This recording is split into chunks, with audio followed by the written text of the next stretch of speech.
الحمدللہ رب العالمین والصلاة والسلام علی سید الانبیاء والمرسلین وعلی آلہ واصحابہ اجمعین۔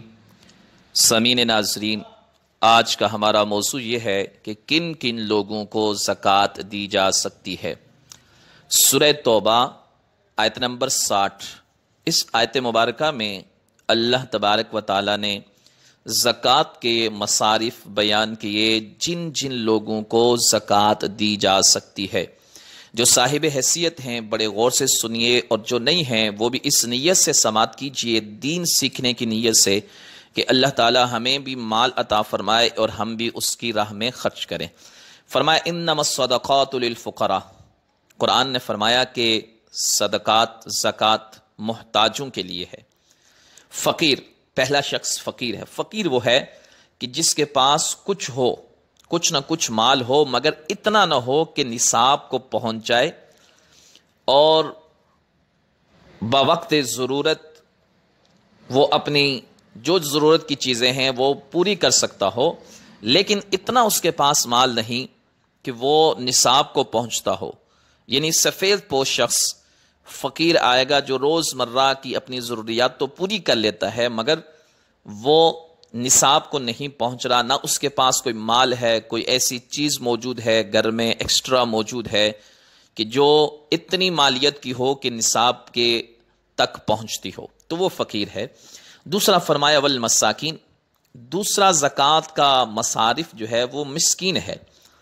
مسکین وہ شخص ہے کہ جس کے پاس کچھ بھی نہ ہو، یہاں تک کہ کھانے پینے اور بدن چھپانے کا بھی وہ محتاج ہو، لوگوں سے سوال کرے اور اس کے لیے سوال کرنا حلال ہو، تو اس کو بھی زکوٰۃ دی جا سکتی ہے۔ ایک مسئلہ یاد رکھیے، فقیر کے لیے سوال کرنا ناجائز ہے۔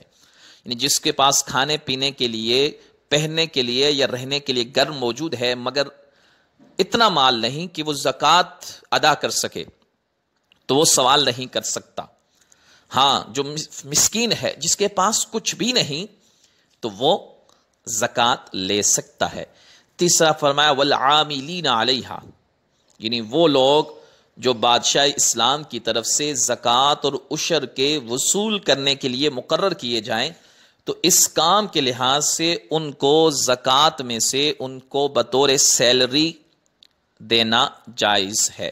جو وصول کر کے لائے گا اس اعتبار سے اس کو اس سے دی جا سکتی ہے۔ اور اس کے بعد والمؤلفۃ قلوب،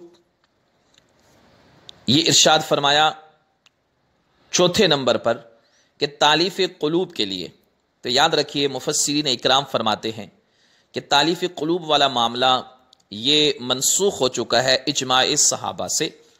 اس کے بعد پانچویں چیز ہے وفر رقاب، گردن چھڑانے میں، یعنی کسی غلام کو آزاد کروا سکتے ہیں مال زکوٰۃ سے۔ سامعین محترم، چونکہ موجودہ دور میں غلامی کا تصور نہیں ہے، علماء اکرام فرماتے ہیں کہ ایسی صورت میں اگر کوئی بے گناہ قیدی قید میں ہے، بے گناہ قیدی اگر قید میں ہے، تو آپ مال زکوٰۃ میں سے اس کی رہائی کے لیے خرچ کر سکتے ہیں، بشرطے کہ وہ قیدی بے گناہ ہو۔ پھر ارشاد فرمایا والغارمین، کہ وہ شخص جو مقروض ہو، جس پر اتنا قرض ہو کہ اس کے پاس قرض کی ادائیگی کے لیے کچھ بھی موجود نہ ہو، تو جو مقروض ہے آپ اسے زکوٰۃ دے سکتے ہیں، اسے زکوٰۃ دے سکتے ہیں، وہ زکوٰۃ لے سکتا ہے۔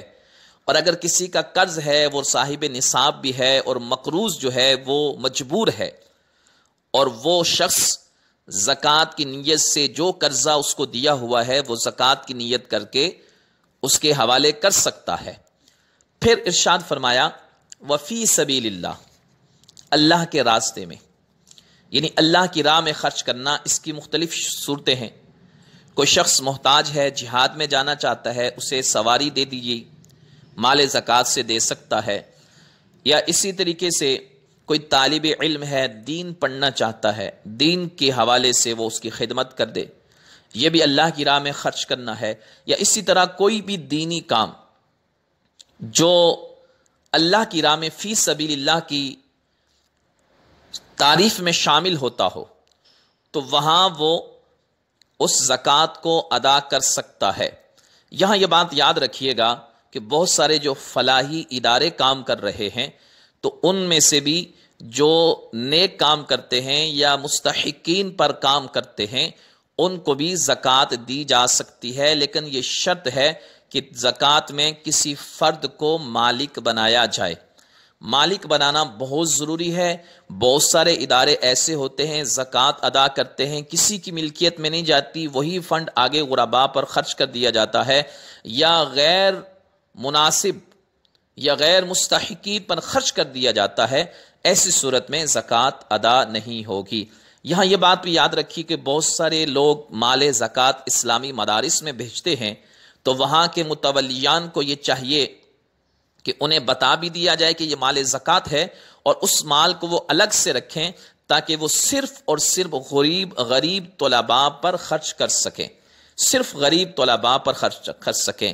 اس کے بعد اللہ تعالیٰ نے ارشاد فرمایا وابن السبیل، مسافر، تو مسافر کو بھی زکوٰۃ دی جا سکتی ہے اگرچہ وہ اپنے علاقے میں جہاں ہے وہ صاحب نصاب بھی ہو، یعنی ایک جگہ سے دوسری جگہ گیا تھا، وہاں اس کا مال ضائع ہو گیا، ختم ہو گیا، چوری ہو گیا، اب وہ مسافر ہے، اس کا جو مال ہے اس کے قبضے میں نہیں ہے، تو اس کو زکوٰۃ دی جا سکتی ہے کہ وہ مال زکوٰۃ حاصل کر کے اپنے گھر تک جا سکے۔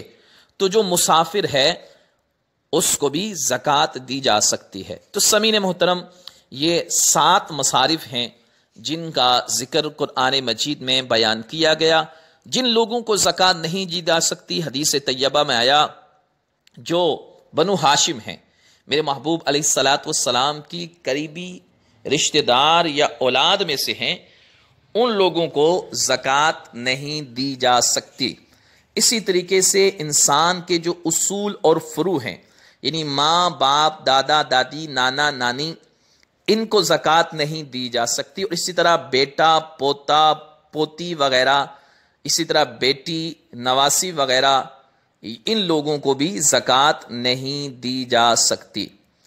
ٹھیک ہے، اسی کے ساتھ ساتھ جو ہے وہ اور لوگ جن کو زکوٰۃ نہیں دی جا سکتی، انشاءاللہ تعالی اس کا بیان اگلی درس میں آئے گا۔ آپ تمام احباب یہ مسائل سیکھیے اس نیت سے کہ اللہ ہمیں بھی صاحب نصاب فرمائے اور ہم بھی اللہ کی راہ میں خرچ کریے۔ یاد رکھیے مومن کی نیت اس کے عمل سے بہتر ہے، اچھی نیت کا بھی ثواب اللہ تعالیٰ عطا فرمائے گا۔ اللہ تعالیٰ ہمیں دین سیکھنے کی توفیق عطا فرمائے۔